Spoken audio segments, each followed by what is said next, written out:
Three, two, one. We are live, everybody, and welcome back to Zachary Reality. It is your host, Zachary Reality, and we have a super fun podcast for you guys today. We're going to be breaking down Buying Beverly Hills Season 2, which just started streaming on Netflix over the weekend. 10 episodes are out, and I am here with a very special guest co-host to break it all down. You may know her from The Talk of Shame. It is Kiki Monique. Hey, girl. Hi. How are you doing? Good. My cat is like hungry. It's like she wants to be up here with me, but I'm just like, stay away. We could, if the cat wants to come in, a third co-host would not be a bad thing. Yeah. Okay, well, we're going to talk about Buying Beverly Hills. I'm so glad that you're here to break it down with me because this was a juicy season and I cannot wait to debrief. What did you think overall? Did you like it better than the first one? Yeah, I mean, I loved the first season.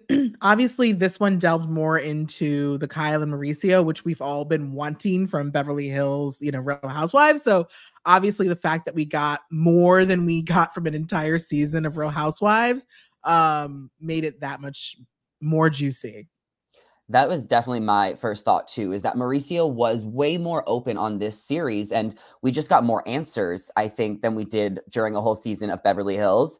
And I will say that, yes, it's frustrating of Kyle, but I will say that with this show, I feel like Mauricio has the support where he's the owner, right? He's the CEO. So he has all these people looking up to him, where on Kyle's show, they're all kind of even and they're all kind of coming after her. So I don't blame her for, maybe holding back when, that's kind of like my point. Oh, and I also don't blame Mauricio for holding back because I'm sure he's getting a way bigger paycheck from his Netflix show than he is from, being a husband on Bravo. So if you're going to spill it, then you're going to spill it for the one that's going to give you the bigger paycheck.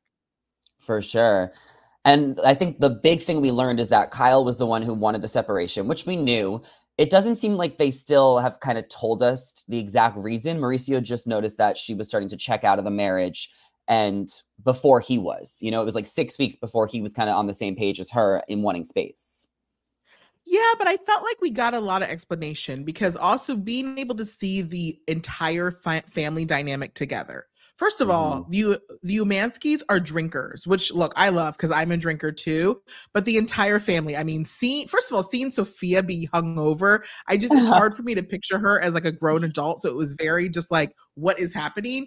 But they're partiers, they're drinkers, and to know that Kyle has been sober, obviously that affects any relationship already.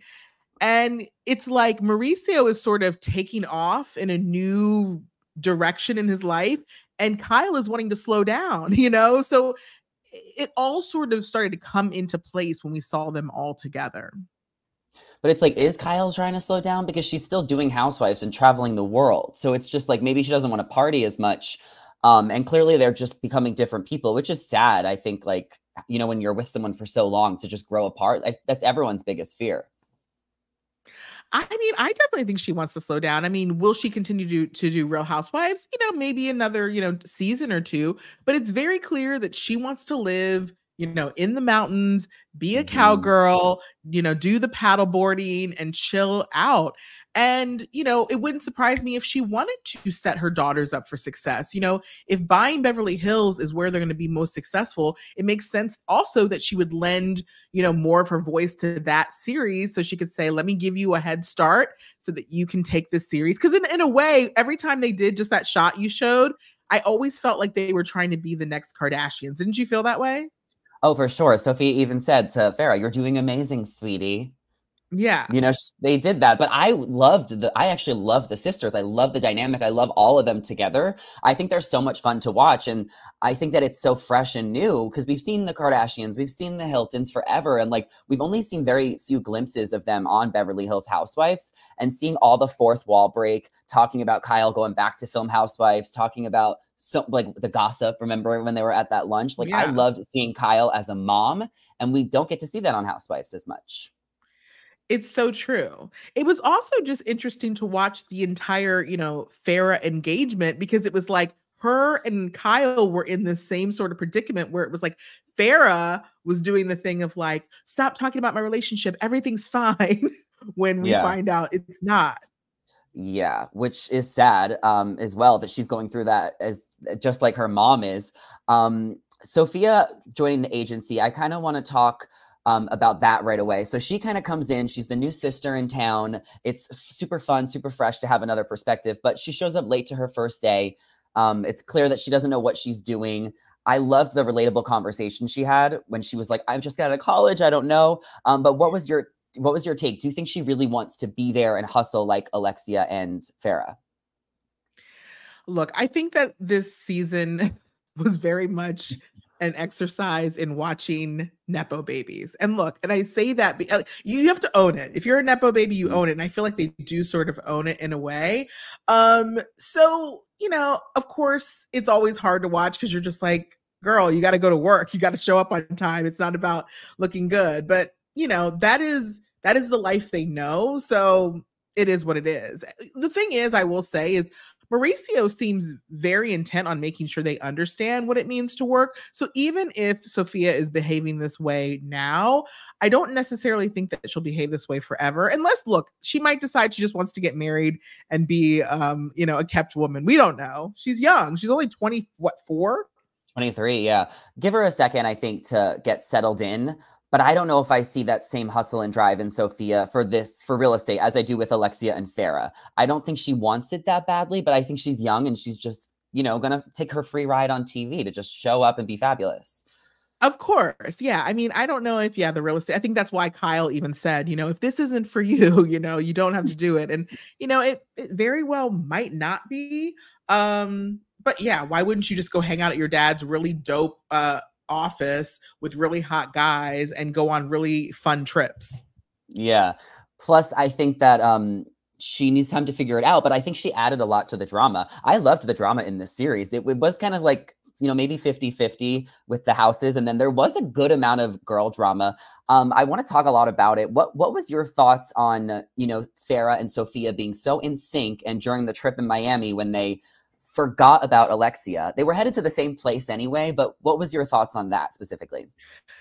You know, I thought it was funny, but then I also like it did feel a bit produced, right? The whole idea of the middle child is such a like it's such a trope. And so I think for the producers, it was a really easy storyline, especially since Alexia is the one that's like really in this like relationship that she's, you know, in love with. So it made sense. And also like there, you know, again, I think they were trying to play on that Kardashian element.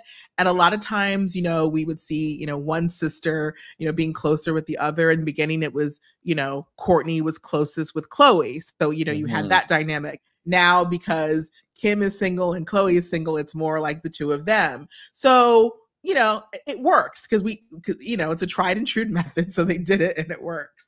Yeah, I understand why Alexia was a little salty, but I feel like if they were headed to the same place anyway, and when you're at a bar and it's been like an hour, like you're ready to go to the club, like meet me there. I know, but see, I very much empathize because I'm that same way. I'm one of those people that if you leave me, I get very angry. So I was like on Alexia's side in that.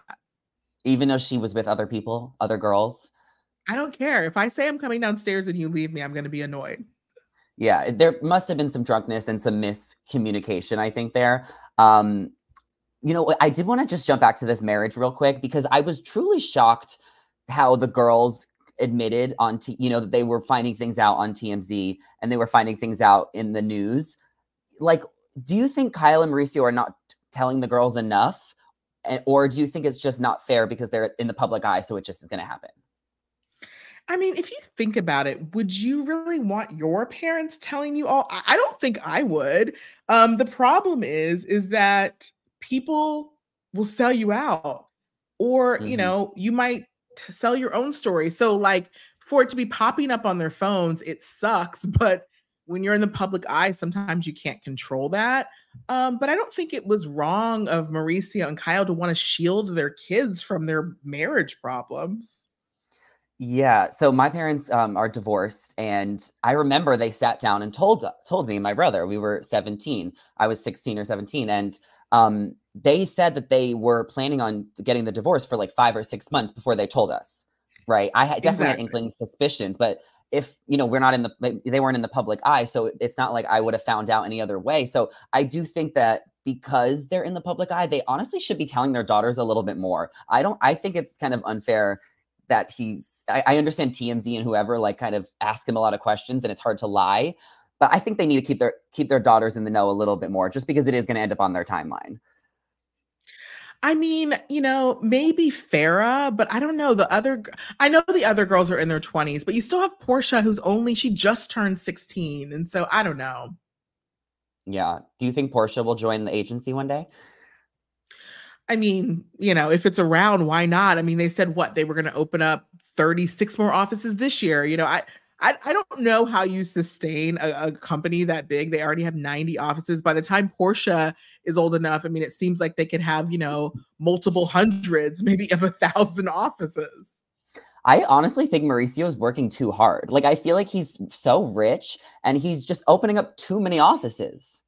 Is that possible? Oh, yeah. I don't know how you can sustain this. I just can't imagine there's this much real estate in the world. Like, it just doesn't seem sustainable. But I feel like there is. Like, they have offices in Portugal and Aspen and Amsterdam. It's like they seem like everything's going great. I know, but it just I don't know. The real estate world is so because I'm also just like, well, what are we tearing down to make all of these houses?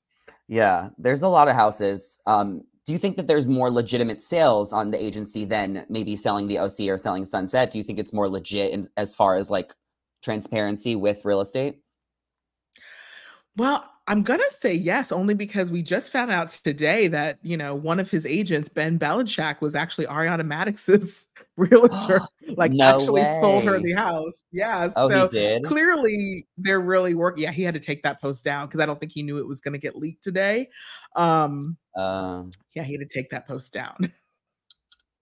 Okay. Yeah, I think it's definitely more transparent than selling the OC and selling Sunset. It's different. I do like seeing younger real estate agents. I like seeing the dynamic of like them being trained in different stages and having like, those young people that make the show fresh and lively, for sure. Yeah, for sure. Do you have a favorite between all the real estate shows? Or they're all just different? I mean, they're all like kind of different. I will say that like this one, because it's newer and fresher, I feel like again we're getting a bit more. We'll get a little bit more authenticity, and I like that they introduced some new characters this season that we hadn't met before. So it's more fun. But of course, selling Sunset at this point needs to bring Christine Quinn back. I've always wanted her. I never wanted her to leave, but I'm kind of just like at that point. If she doesn't come back, I don't know how invested I'm going to be because I'm a little bit tired from the same arguments that are happening with the existing cast.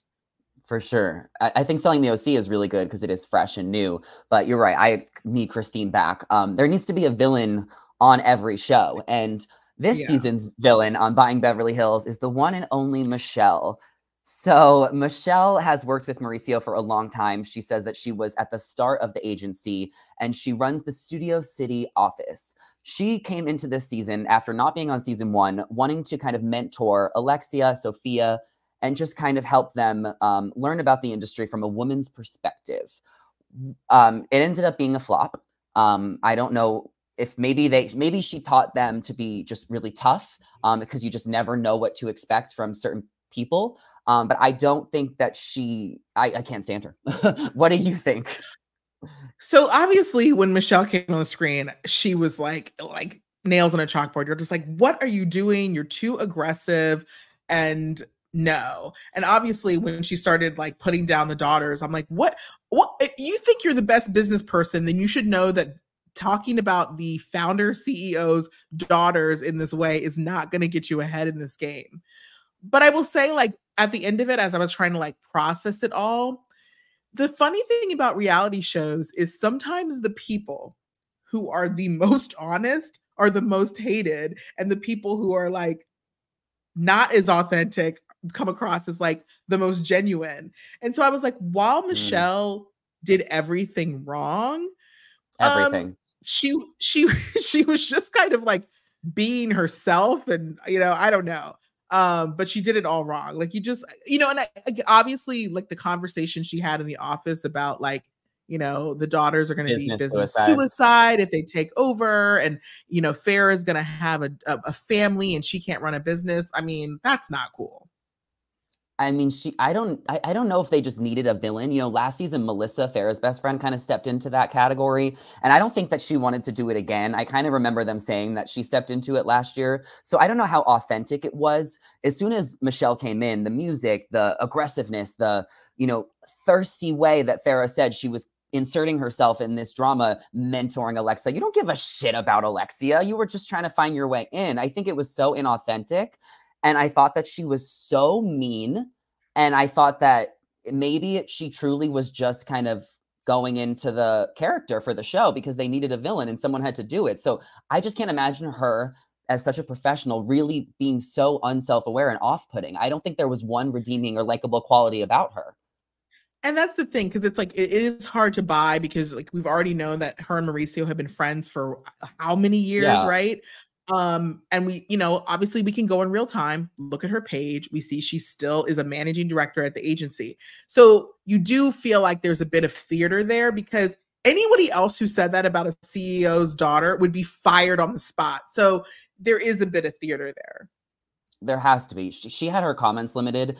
I was dying to know what the fans thought about her. I would never write something mean, but I really wanted to know if anyone liked her because I just felt that she was so awful. So with all due respect, I hope that she kind of addresses it in some way on a podcast, and hopefully there's some redeeming qualities because I hope that she's not that vicious and cruel. I mean, even the way she spoke to Tyler with that phone call in the beginning, it still was like, I get it that she wanted to really like set her boundaries and now it doesn't have to happen again. She set the tone, but it's like, you can't speak to people like that. Yeah, for sure. Not in this climate, for sure. No. Let's get into some other characters. I'm kind of excited to hear your takes on some of the other agents. I want to hear your thoughts specifically on Sonica. She kind of lost the job. She got fired because, well, her boyfriend and her broke up. But then, she just wasn't selling real estate. What do you think about Sonica? Look, I mean, I'm sure she's a sweet girl. I just don't know if she is playing with a full deck because, like, it sounded like she hadn't sold a house, in a year? Over a year. So I don't know how you even kept your job. And then honestly, the thing I was so fixated on was she breaks up with what's his name? Kevin. Was that her boyfriend? She breaks up with Kevin. And even though it seemed like he bought the house, it seemed like he put her on the title because he was willing to like create a future with her. And then when they break up, she takes her name off the title. Who does that? That is just like not a good move, especially if you say that you put all of this interior design work and all of this stuff, you put in sweat equity. So I just don't like, she just doesn't seem like she's all with it. She knows, it doesn't seem like she really knows like what she's doing. And I don't think anyone has the patience or time to really train her when there's already so many other people that they kind of are training. No. Who have more seniority, like all the daughters. But Alexia does a great job. I really love her. But with Sonica, what did you think with this whole thing with Brandon? Do you think she deserved a cut of his commission? Absolutely not. That was honestly the funniest part to me when he was just like, "Are you like no? Are you crazy? I'm not giving you a dime." No. I loved Brandon. I thought he was great. We'll get into the Instagram thing in just a second, but I think with Sonica, it was just like every scene that she showed up. Why are you here? Why are you trying? This is not working. Like where they're just trying to be nice. Like I just felt like I couldn't help but roll my eyes every time she walked in. I'm like, here comes Sonica again. Yeah. Okay, switching gears with Brandon, he kind of got upset that Ben unfollowed him on Instagram. And, Tyler tried to explain to him, like, that means an F you. All the girls had Brandon's back. What did you think about the unfollowing and how he handled it? Oh, I feel the same way. Like when I find out that someone unfollowed me, I get unhinged and I know it shouldn't matter, but it is like, it's for me, like the reason I follow so many people is because like, if I don't want to see their stuff, I just put them on mute because to me, actively unfollowing someone means that like, yeah, I want nothing to do with you. It's a statement. So I feel like I get why people unfollow. I don't think it always means I don't like you. I think in this particular situation, you shouldn't unfollow someone that you work with and see every day and that you're filming a show with. I think that is kind of an FU. But I think that sometimes you just unfollow people and it's not always personal. So I just have learned to just not get upset over time, right? Who cares, you know? But I do think in this situation, maybe there was a little bit of him being older and just not understanding. Because when Tyler tried to break it down to him, it went over his head and he was kind of stubborn about it. Well, that's what I'm saying. Cause like, okay, yeah, if like random people unfollow you that you haven't talked to in the years, who cares? But if it's somebody that you have a decent relationship with, and especially someone you work with, it's like, yeah, it's weird. Yeah, I went to Brandon's Instagram. I'm like, I followed Brandon and I was like, I love all your selfies. Oh, And I then know. I I went saw to, your okay. comment under Ben's. You were like, Brandon's Instagram is better. But he said it is. He agreed with you. What do you think of Ben overall as the super realtor? He's really sensitive, like, you know, especially with that. I loved his dynamic with Zach and their podcast. I'm like, your podcast is probably so boring, but I think the fact that they're filming for the show makes their podcast way more interesting. How they argue every time before they start Yeah. record. You It know? took a while for me to come because again, with the whole Brandon thing, I was just like, but by the end, I was just like, he is just sort of like a teddy bear. And obviously the dynamic between him and Zach is, you know, it's fun. And so I think they were like, I know we saw Ben last season, but he didn't stick out to me. And I think now having Zach as his counterpart was like a good ad. Yeah, for sure. And because this guy, John, he was on it last year more, but he really didn't pop up this year. I wanted to see more of him. Yeah. Um, Yeah, he but was not really existent. no, but Zach, I thought was a great character. It was very interesting. There was a lot of depth with the whole Hilton and Highland thing that Zach brought in, and he ultimately decided to stay with the agency, even though he was considering going elsewhere. Um, I liked him a lot. What did you think about him and this whole him bringing this element in? Well, I think that was Mauricio being strategic. Like, do I think Yeah. that Zach was ever really going to go over there? No. But do I think that he was he was given that offer and Mauricio finally got to tell his side of the story? Because again, Beverly Hills, we never got to hear why exactly there was this falling out between the families, right? And he knew that he had to get his entire story out and that Zach would be able to bring this element to show, like, see how Rick, you know, went against the gentleman's agreement and immediately when he goes to start his own organization starts poaching my people. Like, I think he really wanted to show that, but he didn't want to look like an asshole because he doesn't want to like disrupt the family dynamic, even though it seems like it was disrupted even by that little clip that got Oh teased. yeah. Paris was pissed, and I thought it was crazy when she said like lame show, and like she's supposed to be close with her cousins. And like, Yeah, no I mean, that offense, was the thing. I was but wondering if the cousins and her would have like sort of a falling out because of that. I don't think the cousins will address it. I think they just know better. But I also think that buying Beverly Hills is more interesting than Paris in Love. You know, Paris in Love, I didn't watch the first season, but I watched, I think the second, because there's two seasons. I watched the second season. And here's what I will say. What I do like watching that show for is because you get to like see a side of Kathy you don't ever get to see. And I don't know, I think there's something when you look past what the show is trying to show you and you're just watching the characters, it's interesting. Like interesting seeing Rick, interesting seeing Kathy. Yeah. Do you think that this Mauricio trying to say his story about this is going to create a further divide between Kyle and Kathy with the whole real estate stuff? I don't know because now it's like you have this separation element working its way in, and you know, Kathy sort of being there for her, there for that. And so I don't know because also, you know, when this is filmed, I don't know where Kyle and Mauricio stand now versus when they were filming either. Mm. Yeah. I mean, I hope not. I hope it was just like a one comment by Paris and it doesn't get deeper than that because it is sad Yeah. when they cry for a while. So my Mhm. thought is that I think Kyle and Mauricio are going to get divorced. I do think she's hooking up with Morgan. Um, and I do think that she should tell us when she's ready. No, you know, there's no pressure. Like, you know, if she needs her time, it's not easy to kind of process that. If that, you know, coming out and dating, you know, outside of your gender, you know, for the first time. So I understand that Kyle needs time to kind of work through these things. But it is, it is, you know, they gave us a lot. They opened up their marriage. People get frustrated all the time that they don't give enough. And I think that they are still putting a lot on the line for us as viewers for entertainment. So I will commend them for being open. Oh, the cat has showed up. Absolutely. No, I think so too. And I also think that like it doesn't even have to be a moment about Kyle coming out. I mean, she gets to experiment. I mean, look, Hmm. Lindsay Lohan had a whole experimentation with Samantha Ronson. We got to watch their entire relationship unfold, and now she's married to a man with kid. You know, like I just think that people sexuality is fluid, and Yeah. who maybe you're just attracted to someone in that moment, and maybe she's been in relationships for so long she doesn't know what she wants, so she's like, I want to see where this goes. And maybe she tries it out and maybe she doesn't want to do it. You know, we don't know, but like let her live that, you know, let her go that Yeah. path. And, you know, she doesn't have to make any like, it's not black or white. Like I don't have to be a lesbian. I don't have to be bi. Yeah. I don't have to be, you know, I could just be living my life. Yeah.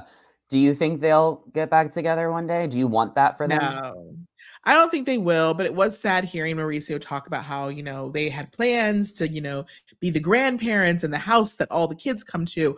But I do think they will still have that. I don't think they'll be together, but I do think they will come to a place because I think they have a very strong relationship where when their daughters get married and have kids, they will still have a very like if you know they both seem to like Aspens. I think they'll both have the Aspen houses, not together, but like to you know close enough, you know. And I think they'll always be close to each other. For sure. I mean, after that many years of marriage, all the kids, I feel like they still get along, they don't fight. So I think that there is a lot of money obviously involved. So it might take time to work out. But isn't Yeah. that, you know, if they're not in a rush to sign the papers, then they're getting along and they can travel and live in different homes, then I get why it's taking time because it's not always such a quick decision to get divorced and separated. So um, it was emotional, I think, to kind of see it, and I'm glad that we got it, you know, right after Beverly Hills Housewives, and because it really painted the bigger picture, Hmm. right? Okay, a couple other juicy drama. So Melissa in Miami, she was flirting with Adam. Adam had a little flirtation with Sophia. I kind of wish that him and Sophia went on a date. What did you think of that whole storyline?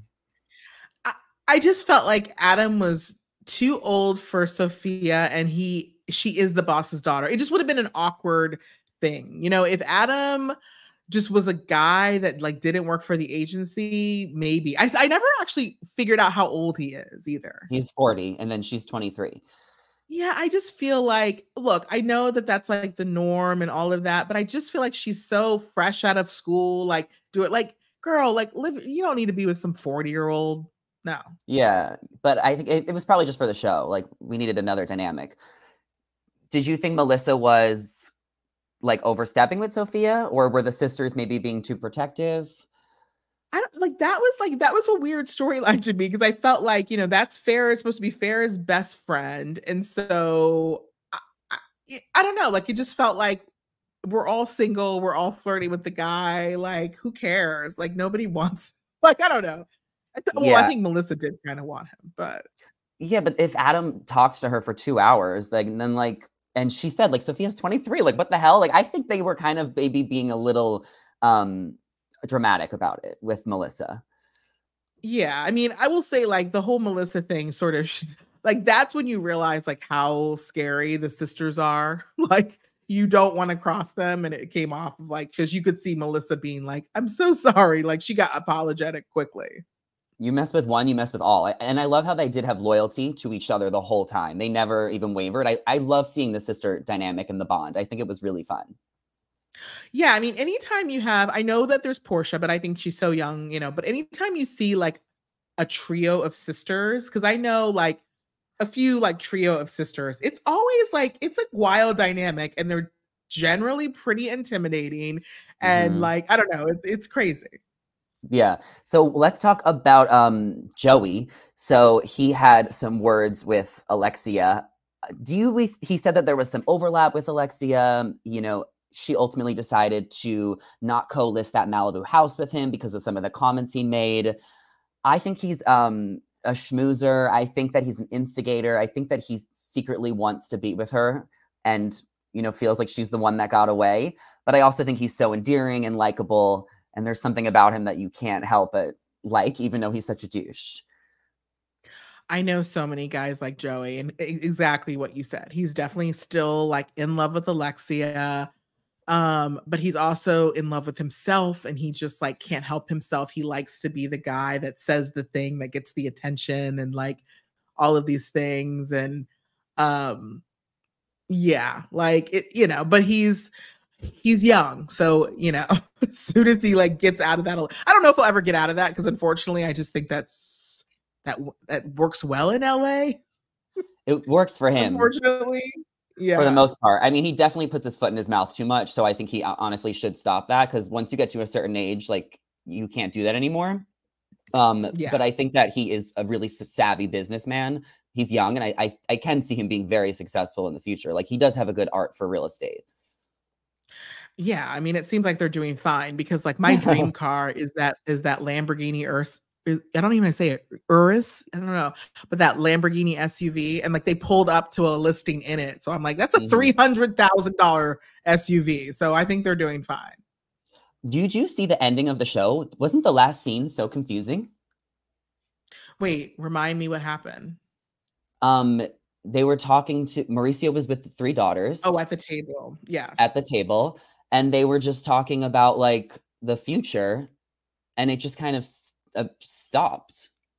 It was just, well, I think that's because like it's Netflix, and so they can get right to filming right away. Like that's the great thing about Netflix, is like seasons can be pretty quick, especially when you have people who aren't doing anything else, like who I was actually hoping to see? I was actually hoping to see Mercedes from Shaw's, because I know that it works for the agency. And so I kind of hope that she might make an appearance, but maybe, who knows, maybe in season 3. Oh, I would love to see that as well. You think they'll get a season 3? And when do you think they'll start filming? I'm surprised. I'd be surprised if it hasn't already been greenlit. Okay.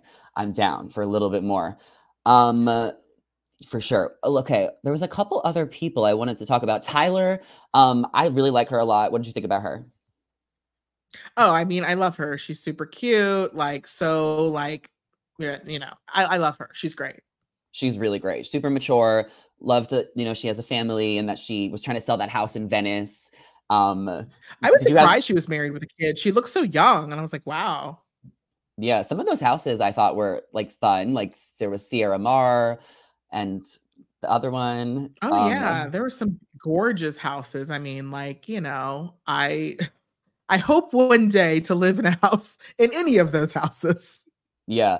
So Farrah. So she decided she wanted to end her engagement. We're not shocked by this. Obviously, it seemed like something was off. What do you think it was? I mean, I kept trying to like get a read, right? All we know is they had the engagement, and then no planning was happening. So she's just engaged for long periods of time, and then she moves back into her own house. To me, all signs point to either he was just not that into her, which is like kind of wild because she seems pretty awesome. Yeah. I don't know, because she said that he was trying to make it work, and then but then she ended it, but she didn't want to end it. So the fact that she didn't want to end it, but felt the need to end it, felt like he just wasn't into it, which is crazy. So it's like, did he just propose because he felt like he had to? He felt pressure. I don't know. That's kind of how it felt when she was talking about it. That like she put all into the relationship, but unfortunately he wasn't meeting her halfway, and he wasn't giving her he wasn't trying enough, I guess. That's what it seems like. Yeah. And it's a weird time for her to be going through this, because like she said, she was so excited about getting married, and then her relationship falls apart at the exact same time that her parents' relationship is falling apart. And her parents have been this model for her and everybody else in the world. And so it's an interesting time for her to be coming out of a relationship and trying to figure it out. Now, we find out that, Zach, who people think that her and Zach have a really good dynamic. Now Zach is having issues in his marriage. Now, here's what I will say. I'm trying to figure out when Zach started having issues in his marriage, because I thought Zach was really cute. So of course I started peeping his wedding band, and I noticed he didn't have a wedding band on for most of the show. I don't know if he ever had one on. Maybe a couple confessionals he did, but I noticed, I was like, oh, he doesn't have a wedding ring. He must not be married. So then when he started talking about being married, I was like, oh, okay, I guess he doesn't wear a wedding ring. But then we find out he goes to Farrah to be like, we're having issues. So now I'm thinking maybe he's not married. And are we going to see a Zach and Farrah relationship? Is it already secretly happening and we just don't know about it? No, well, maybe. He did seem like he was into her a little bit, or there was some jokes that people thought that, but yeah, I think he has to kind of figure out his issues at home first before he can kind of explore something at the office. Maybe he did. We don't know. I mean, we don't know. I mean, I've been trying to stalk his Instagram. It's not like they don't say. I think that's why I also didn't know if he was married, because I felt like in his Instagram it said like father, realtor, and I was like, I don't think it said husband. Well, they filmed this like a year ago, so yeah. So, well, they better get on season 3. I feel like I hate when it takes so long to get the shows, when they film it versus when it actually hits TV. Yeah. So who is your MVP of the season? So your favorite person, or maybe if you have 2, and then I want to know your least favorite. Honestly, I really kind of liked Tyler, and I really kind of liked Zach. Okay, that's good. I think I really loved all 3 of the sisters. Maybe I'm just a sucker for the sisters, but I just felt like they all did such a good job carrying the show. They all have such different personalities and they work together so well. So I would just put all 3 of them for me as a tie. Those were my favorite scenes. The drama, the sisters, and then everything else was good, just not as good. Yeah, I get it. Least favorite, Michelle. No question. No, I mean, I think that would be pretty much the consensus. Yeah. I don't know. That I think between that, Sonica approaching Brandon after the end really soured me. I was like, girl, ain't nobody giving. Like, literally, it was like one of his first sales on the show. Brandon was great too. He was one of my favorites as well. But Sonica was she was kind of crazy too towards the end. She was more just a flop. It wasn't even that she was like she was obviously a nice girl. She was just more of a flop. I feel like they could have a reunion maybe next year, but if they have a reunion, they need to talk about like the drama, and I feel like they still kind of, it's not like they still want to keep their Selling Sunset. I mean, not the Selling Sunset. They still want to keep their real estate vibe, professional vibe. So they don't fully dive into the drama. So maybe that's why they can't have a reunion, because whenever they have issues, they actually resolve them within an episode. Like they talk it out and move on. Yeah. Where like other shows, they save the issues to be resolved at the reunion. Yeah, I mean, it'd be pretty hard to like have an issue that's like lingering when you have to work with these people every day and literally invite them to your open houses. For sure. Yeah. Overall, great season. Before I let you go, what do you want to see for the next season? If you can kind of make a prediction, or if you have a crazy storyline that you want to see, what would you want to see in the future? I think I would see, here's what I think we would see. We'd probably see Alexia get engaged. We might see a love affair blossom between Farrah and Zach. Mm-hmm. We might see Sophia struggling with the decision because she doesn't really want to go into real estate and trying to really find out what she wants to do with her life for real, and and not follow in the family footsteps and having to break that news to her dad. Yeah. That'd be a good scene. That'd be really good to see one of them leave the company and be like, Dad, I just can't do this anymore. Yeah. Okay. And look, I want to see Michelle come back and still try to fight it out to succeed and take over the company. Fine. Michelle can come back. She should go on House of Villains. Okay. Don't you think? She'd have to get a little more famous, and then she can. Okay. Well, I will share some tea. Monica did pop up on House of Villains season 2. Oh, really? Yeah, Monica from Salt Lake. Is it filming right now? I think they'd finished filming. Oh, okay. So, but I think that she has potential, Michelle, for that. I'm just saying. But bring her back. Bring her back. Thank you so much for coming on, recapping it with me. I really appreciate you. Where can everybody follow you? Plug all your podcasts. I know you're going to be on Reality Check with Radio Andy. So where can everybody listen? Yeah, I mean, I'm on Sirius every Monday on Sirius Radio Andy Reality Check. And then obviously I'm on TikTok and Instagram, The Talk of Shame. And I'm going to start doing more YouTube lives on also the Talk of Shame. So that should be coming Ooh. soon. Okay, perfect. Well, let us know. I would love to come on. And we have your Instagram in the description below so everybody can go follow you and keep up with the amazing Kiki. She has great content. So thank you so much for coming on. I will see you soon. And thank you everybody so much for listening and watching. And tomorrow we have the finale of The Bachelor. So we will be chatting very soon. Are you invested in this season? I know you like the golden one. Yeah, I'm not. Okay. Okay, well, it's my Super Bowl. So I will chat with you guys tomorrow. Celeste says, thank you guys so much. All right, we love you, Celeste. I love your cat too. Bye. Bye.